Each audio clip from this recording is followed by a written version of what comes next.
Меня зовут Данила Малышев, я архитектор, дизайнер интерьера. Сегодня в формате POV совместно со Storm Production я расскажу про наш проект красивого дома в городе Алматы, в Бутаковке. Проект выполнен совместно с Tivoli Design студией и моей студией Casa Lux. Сегодня мы находимся в пространстве студии Itallux, которая является нашими партнерами. Itallux Interior — это интерьерная студия, которая сотрудничает со многими итальянскими фабриками и является официальным дилером многих брендов. Фотографии для нашего объекта сделал мой хороший друг и очень классный фотограф Дамир Утиген. Вот это моя самая любимая фотография, которую мы с Дамиром, стоя на крыше соседнего здания, делали порядка 2 часов, чтобы получился вот этот красивый кадр, на котором практически весь наш дом виден. На первом плане мы видим террасы, вот как раз таки они появились у нас уже по ходу строительства, и эти террасы скрывают все инженерные колодцы, и вот так вот красиво мы их обыграли, то есть сейчас даже никто не может догадаться, что там спрятана какая-то инженерия.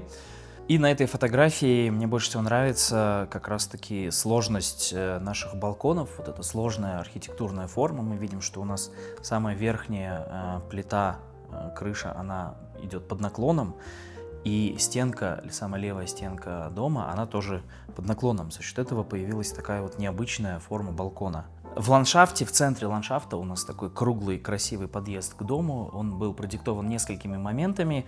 В первую очередь этой формой мы сглаживаем прямоугольные формы нашего дома. Плюс удобно машина подъезжает к главному входу, оставляет пассажиров, спускается вниз на паркинг. Ну и в центре этого круга мы обыграли большой красивой клумбой цветочной, в которой стекает по стенке водопад. И также он перетекает, получается, в наше крыльцо. То есть здесь концептуально форма такая очень интересная у нас получилась. На этой фотографии мы уже видим практически полностью, как дом интегрирован в горы. То есть мы видим с левой стороны зона цоколя, она практически у нас не видна с центрального входа. Она является такой более приватной зоной, и нам удалось ее немножко так спрятать, чтобы она была очень аккуратна и не сильно влияла на фасад. Вот это одна из моих любимых фотографий. Здесь мы с Дамиром попали на одну волну в таком интересном ракурсе. Этот ракурс нам показывает правильную линейность форм, этот ракурс нам показывает изгибы фасада, этот ракурс нам показывает красивый подъезд как раз таки. И то есть вот как бы боковой ракурс, на нем видно все формы, которые здесь были применены в доме, и на нем видно все материалы отделки, которые мы применяли при проектировании и строительстве. Ну и дальше вот, наверное, можно вот так вот 2 фотографии положить вместе. Здесь на них хорошо видно отдельно наша дневная зона и наша спальная двухэтажная зона дома, о которых, в принципе, можно уже рассказать, что там находится внутри. Вход в дом тоже имеет свою особенность. Это большая дверь высотой 3,5 метра. Была она сделана на заказ, шириной она, по-моему, около 1,80 м. Открывается она по оси вот так вот и приглашает уже войти в дом. Здесь нас встречает небольшой вестибюль.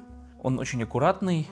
Там такое интересное дизайнерское кресло от фабрики Галотти и консолька Baxter. В общем-то, просто для того, чтобы мы зашли, посмотрели на себя и прошли дальше в дом. Дальше как раз вот то сердце дома, то ядро дома, о котором я говорил, это холл. С него мы просматриваем через большой витраж еще и небольшое патио, которое у нас находится на заднем дворе. Но акцентом холла являются большие круглые диваны, где можно посидеть, провести спокойно время. Ну и больше мы старались этот холл особо сильно не загружать сверху. Здесь такие небольшие, очень элегантные 2 люстры, 2 светильника.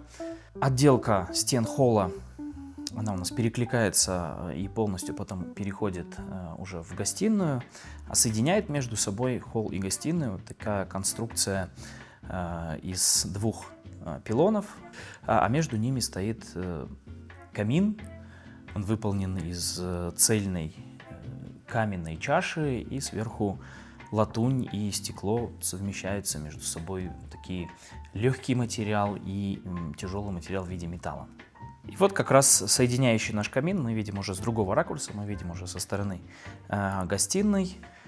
Латунь мне захотелось немножко разбавить медью, немножко поиграться здесь с металлами, совместить дерево, металл, все в одной, и камень, все в одном пространстве. И у нас появился такой очень интересный стеллаж из меди, который как раз-таки в гостиной уже отдельно на себя привлекает собственное внимание. На этой фотографии видно сверху 4 белых пятна. Это на самом деле окна, которые у нас светят с потолка.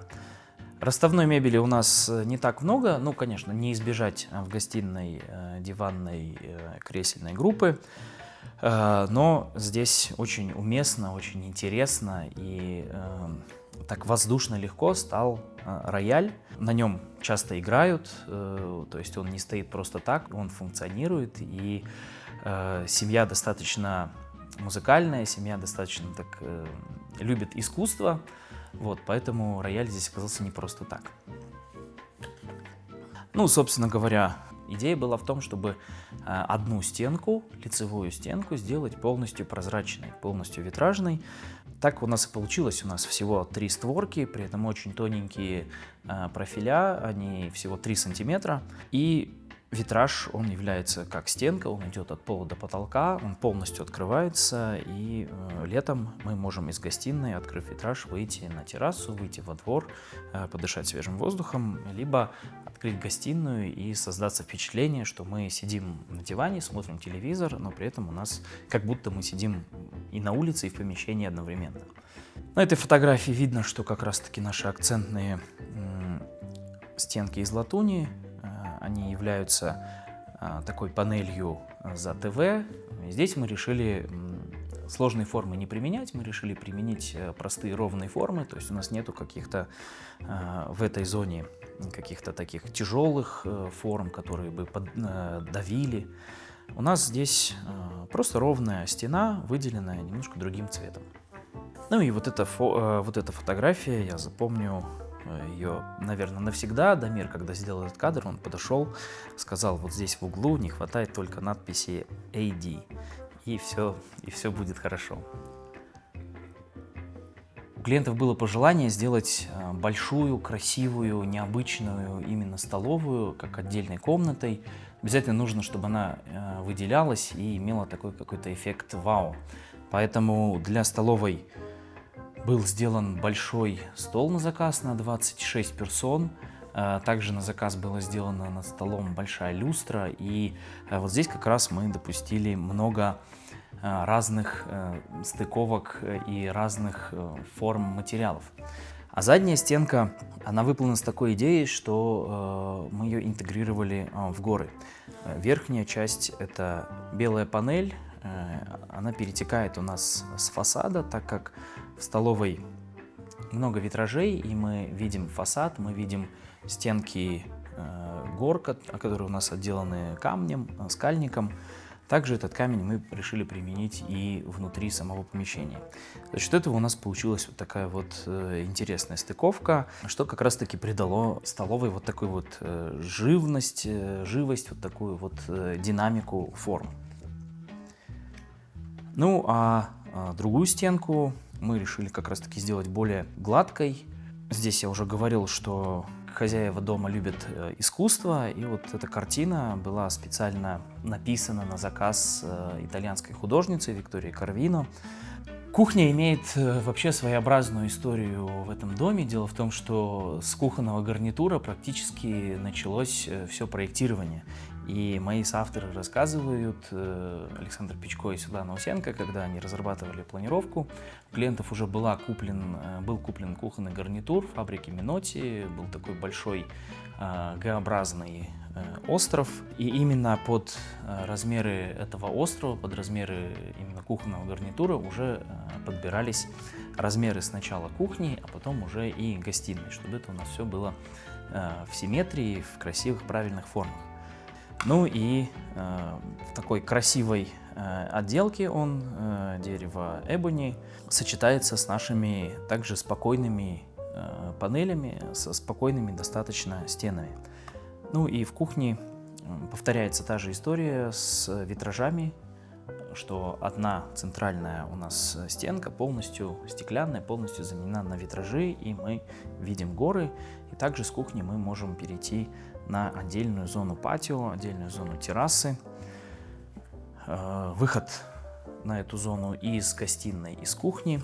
То есть идея в том, что мы можем выйти, приготовить продукты, выйти из кухни в летнее время и посидеть, пообедать вот за таким вот красивым столом. Это все полностью у нас водонепроницаемое, полностью сверху накрыто крышей, но при этом рядом у нас зелень, рядом у нас горы, рядом у нас природа и полная интеграция с горами алматинскими, с природой и с красивым видом. Ну, если дневная зона у нас такая очень яркая, очень насыщенная по цветовой гамме, то спальную зону было решено сделать более уютной, спокойной, чтобы когда, посидев в нашей красивой, яркой, белой гостиной, выпив немножко вина, придя в спальню, мы уже погрузились в такую более спокойную атмосферу, в спокойных тонах. Кровать стоит таким образом, что мы смотрим, опять же, на наши горы, мы смотрим полностью на витраж. Одна стенка, как уже принято в нашем проекте, как уже все привыкли, одна стенка полностью витражная и имеет выход также на балкон. Очень красивая у нас здесь есть такая консоль, также она выполнена из металлических фасадов. Она играет роль и макияжного такого столика, и консоли. Ну, в общем-то, очень спокойная спальня и в такой же цветовой гамме, с такими же спокойными оттенками сделан санузел. Вся сантехника здесь Антонио Лупи. Отдельно ванна, и получилось по-современному, получилось интересно, получилось за счет жалюзи и такого голубого, тоже достаточно нежного оникса. Получился очень своеобразный, приятный, мягкий стиль для мастер-спальни. На этой фотографии мы показываем, как у нас интересно решен достаточно длинный коридор, который соединяет на первом этаже зону спален и зону гостевую, и переход на второй этаж за счет лестницы. Ступеньки у нас очень легкие и парящие, и вот здесь как раз-таки сошлись два дизайнерских решения, два дизайнера. Пол был придуман с авторами проекта, Александром Печко. Ну, а дальше я уже решил, что этот пол не стоит подчеркивать какими-то акцентными яркими пятнами, и стены у нас появились такие более демократичные, более спокойные, деревянные стены, достаточно лаконичные. Они подчеркивают также линейность фасада. За счет плоскости и за счет небольшого рельефа мы даем тоже акцент на фасадную часть. То есть получается таким образом, что у нас и экстерьер, и интерьер, они друг с другом взаимодействуют, они друг друга перетекают, и они неразрывно связаны друг с другом. В конце коридора у нас такая интересная дверь, которая открывается за счет оси, и мы можем также попасть на открытую террасу. Здесь уже лестничный колодец, верхняя плита, она идет под наклоном, под углом, что придает, опять же, больше масштабности, больше обзорности. Вот здесь вот Дамир сфотографировал меня, как я прохожу специально, чтобы мы видели, насколько по сравнению с моим достаточно немаленьким ростом, насколько у нас высокое здесь пространство. И перейдя на второй этаж, мы попадаем в спальню дочки. Это очень светлая комната, очень интересная комната. Когда я делал дизайн этой комнаты, как-то я не ожидал, что она будет настолько популярна. Почему-то все паблики, которые в дальнейшем публиковали этот проект, именно вот эту вот фотографию почему-то они выставляли практически чуть ли не главенствующей. Именно фотографию спальни дочки и санузла. Он получился очень тоже яркий, очень интересный. Это как раз санузел с моих соавторов, это полностью их решение. И изначально они его задумывали как полностью в таком терракотовом цвете, в цвете бургундии, и стены, и вся сантехника. Но в итоге решили, что интересней будет просто выделить раковину, ванну и одно кресло яркими акцентами, а все остальные стены сделать светлыми, белыми, опять же, переходящими у нас, перекликающимися с фасадами. А в бассейне у нас красный и очень экстравагантный потолок. При этом потолок еще и зеркальный. То есть эта зона такая очень необычная, очень яркая, чтобы люди зашли туда и сразу почувствовали совсем другое настроение, настроение огня, настроение радости. Так как помещение находится в цокольном этаже, наоборот, хочется вот такого вот экспрессии получить в бассейне. Ну и, конечно же, очень много зелени. То есть практически весь бассейн в витражах. Мы можем выходить во двор, мы можем поставить шезлонги на лужайке, загорать, но при этом красный цвет вот такой вот незримой нитью у нас присутствует в бассейне.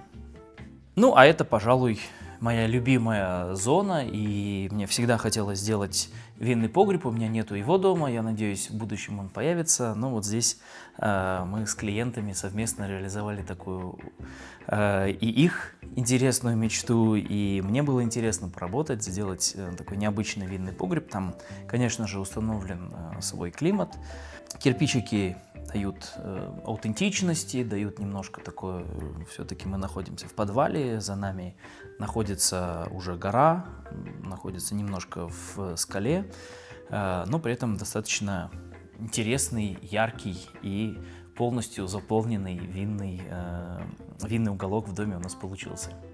Когда мы с Дамиром делали фотографии и зашли уже в готовый дом, у меня было одно пожелание, чтобы фотографии смогли передать ту частичку нашей души, архитекторов и дизайнеров, которые были вложены в этот проект. Я думаю, что вот за счет этого синтеза, за счет симбиоза классных архитекторов, дизайнеров, классной коллаборации и очень смелых клиентов у нас получился такой интересный, необычный дом, который сейчас активно публикуется в разных изданиях. Проект уже выиграл в нескольких международных премиях, и мы надеемся, что будем подавать еще в различные премии и надеемся на больший успех. Хочу сказать спасибо команде Шторм за приглашение. Надеюсь, что вам было интересно послушать и посмотреть наш проект. Скоро увидимся!